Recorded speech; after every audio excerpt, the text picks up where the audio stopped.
Welcome back. Today I'm going to tell you about a guide to studying. Now, this is importantly different from a study guide. I've been a student. I know that study guides are helpful, right? All you have to do is make sure you know everything that's on the study guide and you are good to go for the test. That's not what this video is. And in fact, I will not provide you with any study guides throughout the semester. Instead, I'm going to do you one better. I am going to teach you some principles from the memory module of your textbook that will help you study more effectively. Let me hit you with some profound wisdom here. If you give a man a study guide, you help him for a day. If you teach a man a guide to studying, you help him for a lifetime. Right? So that's what I'm trying to do today. I'm trying to teach you a guide to studying so that you can use that in this class and in your other classes. Oops, let's skip this slide. The first element of the guide to studying are the quizzes. There are so many quizzes. If you've looked at the syllabus right now or watched the course introduction and welcome video, which I hope you have, you will have realized that there are 12 quizzes in this class. The quizzes and the exams are all open book, but I really hope to convince you that they're going to serve you better in the long run if you treat them as closed book quizzes. Right, but first, why are there so many quizzes? The quizzes are intended as a learning tool. They are intended to help you remember course material, right? So think back to the pyramid that I actually just skipped on this other slide. Remembering course material is the basis for everything else that you're going to do in the class. So if you can use these quizzes to help you remember the course material, you're going to be able to apply it, analyze it, evaluate it, and make some creations, right? The first step is memory. So you may be thinking though, oh, you know what, Dr. Gray? I watched the introduction video. I read the syllabus. I know that the exams are open book. So why do I need to remember the material if I can just look it up? Well, one thing to point out is that open book exams are much easier if you know where in the book to look for your answers. Further, you can bet your bottom that these quiz questions and the exam questions are not going to be straight regurgitation of facts where I ask you to define something. Instead, I'm going to ask you to demonstrate higher order thinking skills. I'm going to ask you to apply what you know to a new context or to evaluate a piece of information. Right? And in order to do this, you need to remember the basic facts and the basic concepts in psychology in order to answer those questions correctly. And as I said, remembering is the basis for all of the more interesting things that we get to do in this class, right? So in order to contribute to a class discussion about memory principles, you're gonna need to know some memory principles. In order to collaborate with your group members to create an advertisement, you're going to need to remember some principles from persuasion in order to make that advertisement, right? So this guide to studying is something that it's going to help you in this class, but really, anytime you need to remember some information, you can use these ideas.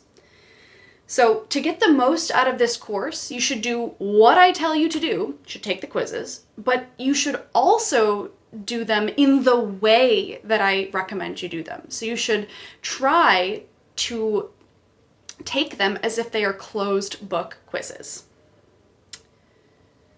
Okay, so let's say you do this, you take my advice, and finally, after 3 tries, you finally get all of the points on the quiz. You got all the questions right. Are you done? Well, the unfortunate answer to that is maybe. It depends on when the test is. When you take a quiz, you are getting an immediate measure of performance. I hate to break it to you, but I don't really care about performance. Performance is just a temporary fluctuation in knowledge. So right now, you can demonstrate, oh yeah, I read that textbook 5 minutes ago, I can remember this information, right? Performance is just a temporary fluctuation in knowledge. That's short term. What I want, and what I hope you want, is long term. You want a permanent change in knowledge or behavior. That's learning. Learning is a longer term, permanent change in knowledge or behavior. That's different from performance, right? SpongeBob performed well on his boating assessment because he looked up the answers. He had Patrick telling him the answers to the boating exam questions in the microphone that's concealed under his hat, right?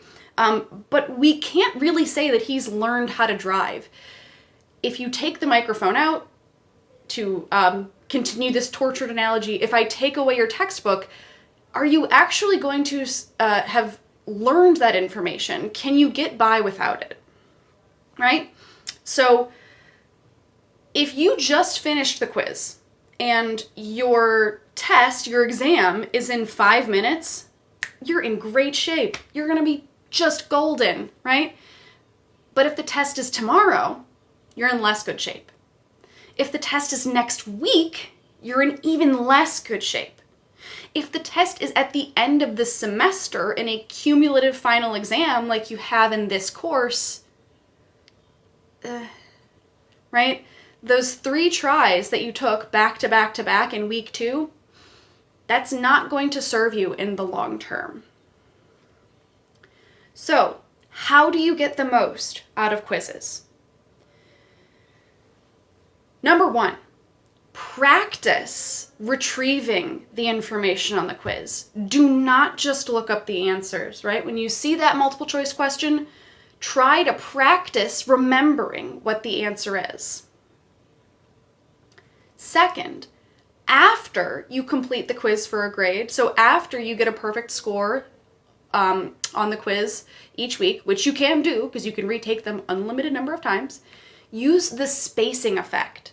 So 2 weeks later, take the quiz again. For the remainder of the semester, take the quiz again.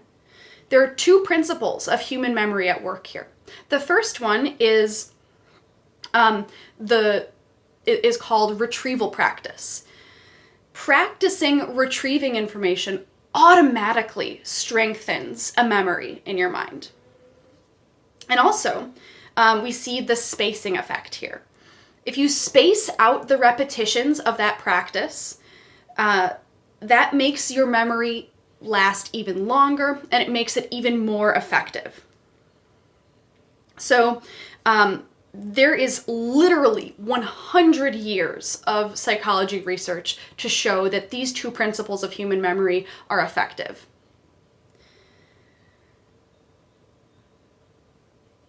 And good for you, I have built the spacing effect into your weekly plans, right? So here's an example of a weekly plan from week 4. Here you can see in your checklist of things you got to do this week, you are supposed to retake quiz 1. And then I've also linked that for you below the weekly plan. So you can click right on that link to get to the quiz from the plan for that week. So does this work? Does retrieval practice really, really work? The research support is overwhelming. As I said, many, many years of research showing that this is effective.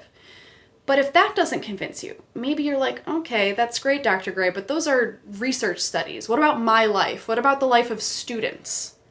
I have actually data from recent face-to-face classes. So don't worry about these labels on the bottom just yet. I'm going to explain them. On the vertical axis, what you see here is the score that students got on the multiple choice portion of the final exam. So higher is better, right? So on the left, the leftmost bar where it says 0 quizzes, that is people that did no quizzes on average. So their score on the final exam was 58%. People on the far right, those people took the most quizzes. On average, they got an 88% on the final exam. Okay, now what are these numbers? These numbers are the percentage of students that got a D or an F in the class. So, if we see this here, 85% of people that took no quizzes got a D or an F in the course. Now, I think the most amazing thing is that rightmost bar. 0 people, none, got a D or an F if they took 3 or more quizzes, or if they took each quiz 3 or more times. And finally, this number, 92%. What is this? This is the percentage of people who took each quiz 3 or more times that got an A. That is almost everyone, right? 92% of people got an A in the course. Now, this is people only taking each quiz 3 times, right? What if you take the quiz 5 times? What if you take the quiz 10 times, like I'm actually recommending you do, to truly space out your studying? You're going to be incredibly happy with your performance in the course. Okay. Now, let's look at something even more impressive. Oh, the other thing I should mention about this previous slide actually is, although that was a face-to-face course, those students were taking an open book online exam, just like you are, right? So still, taking the quizzes multiple times improved their scores. Okay, so something more impressive. This is, once again, students' performance on the multiple choice portion of the final exam. So higher is better. This is showing you the spacing effect. So people in the left bar, if you're in the left bar, that means you took every time you took the quiz, you took it on the same day. So every time you took quiz 3, you took it on the same day. The people in the middle group, they spaced their repetitions less than 1 week apart. So you took quiz 3 for the first time on Tuesday and then took it again on Friday. And finally, the right bar. These are people who spaced their repetitions more than 1 week apart, right? So these are people that took quiz 3 once during week 4 and then again during week 5. Okay, so here you see the same pattern, right? People who use the spacing effect more get a better grade on the final exam. You know, I'll admit these differences are not gigantic, but one important thing here, this graph does not account for how many times each student took the quiz, right? So if you took a quiz twice more than 1 week apart, congratulations, you are all the way in that right bar.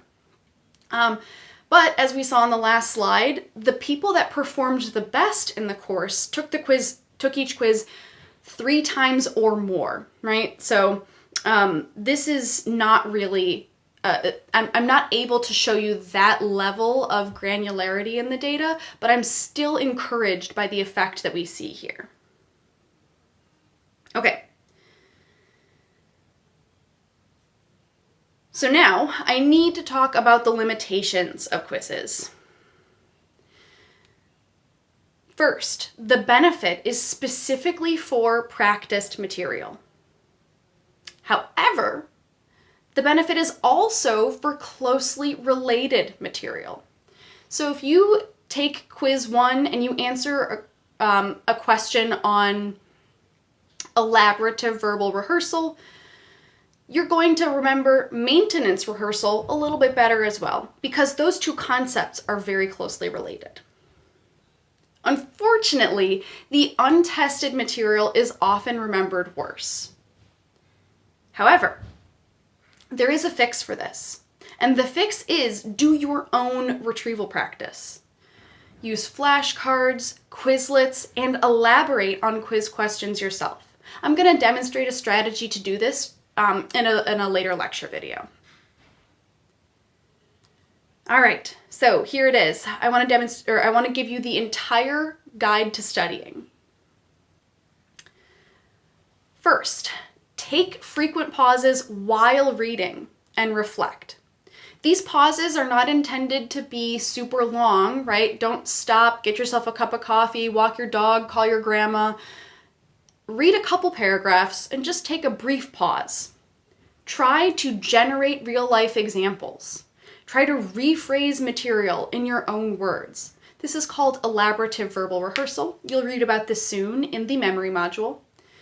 And then test yourself on what you just read, right? Can you remember the key terms that you just read about? Can you explain those key terms? After you are done reading, practice retrieval. Take the quiz. Do not just look up the answers in the book. After you realize which questions you've gotten right, which ones you've gotten wrong, go back to the strategies that you see here on this slide to restudy the material that you are having trouble with. I also want to encourage you to be wary of other strategies in scare quotes. If you think that what you're already doing is fine, it could be the case that you were successful in spite of your study strategies, not because of your study strategies. Research shows that students don't pick the most effective study strategies when left to their own devices. So really do consider taking these strategies to heart, even if you think what you're doing already is fine. Research shows these are the best ways to learn and remember material. And finally, I know it's hard, right? In this class, whether it's hybrid or online, you can probably get away with not remembering the material. It's not cheating to look stuff up in the book. It would be a pain having to look things up every time you need to do one of the more meaningful assignments, but you could do it, right? You gotta realize though, college is supposed to be hard. There is even a term for it. It's called desirable difficulties. There are specific kinds of techniques that seem like they are making learning more difficult. For example, testing yourself, explaining concepts in your own words, coming up with real-life personal examples. They're frustrating, they're hard work, it makes you think you're not getting it.